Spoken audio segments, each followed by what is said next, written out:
ప్రేమ, ధీరజులైతే గుడికి వెళ్ళి ఇద్దరు ప్రదక్షిణలు చేస్తూ ఉంటారు. ప్రదక్షిణలు చేసి ఒక దగ్గర ప్రేమ కూర్చొని ఆలోచిస్తూ ఉంటుంది.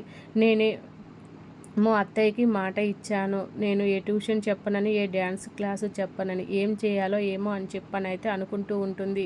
ఇంతలో అక్కడ ఒక అతను ప్రవచనాలు చెబుతూ, మనకు కష్టాలు ఇచ్చిన భగవంతుడే అవి తీర్చేయడానికి ఒక మనిషిని కూడా తోడుగా ఇస్తాడు అని చెప్పనైతే అంటూ ఉంటాడు.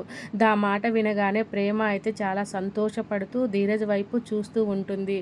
ఆ వ్యక్తి మనల్ని ప్రేమించే వ్యక్తి అయి ఉంటాడు అని చెప్తూ ఉంటాడు. ఆ మాటలకైతే నిజంగానే ఇవంతా నా జీవితంలో జరుగుతున్నట్టే ఉంది నా మనసుకి అని చెప్పనైతే అనుకుంటూ ఉంటుంది. ఇక ప్రేమ అయితే ఆలోచిస్తూ నేను జాబ్ చెయ్యాలా వద్దా అని చెప్పని అనుకొని 2,000 తీసుకెళ్ళి 2,000 పట్టుకోమని ధీరజ్ దగ్గరికి వెళ్తాను. ఆ 2,000లో ఏది పట్టుకుంటే అదే చేస్తాను అని చెప్పని అయితే అనుకొని ధీరజ్ దగ్గరికి వెళ్తుంది. ధీరజ్ దగ్గరికి వెళ్ళి ఈ 2,000లో 1,000 పట్టుకో అని చెప్పనైతే అంటూ ఉంటుంది. దాంతో ధీరజ్ అయితే మళ్ళీ ఏం చేయబోతున్నావు తల్లి అని చెప్పనైతే అంటూ ఉంటాడు.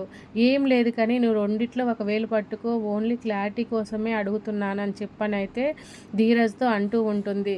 ధీరజ్ మాత్రం నేను నమ్మను, నువ్వేదో కొత్త ప్లాన్ వేసినట్టున్నావు, ఇప్పుడు వరకు చాలా చేశావు, ఇకనైనా అవేం చెయ్యొద్దు, ఏం చేయబోతున్నావో చెప్పు అని చెప్పనైతే అంటూ ఉంటాడు. దాంతో ప్రేమ మాత్రం అవేమి లేవు కానీ నేను క్లారిటీ కోసమే అడిగాను, నువ్వు ఎక్స్ట్రాలు చేయకుండా నువ్వు ఈ రెండిట్లో 1,000 పట్టుకోరా అని చెప్పనైతే అంటూ ఉంటుంది.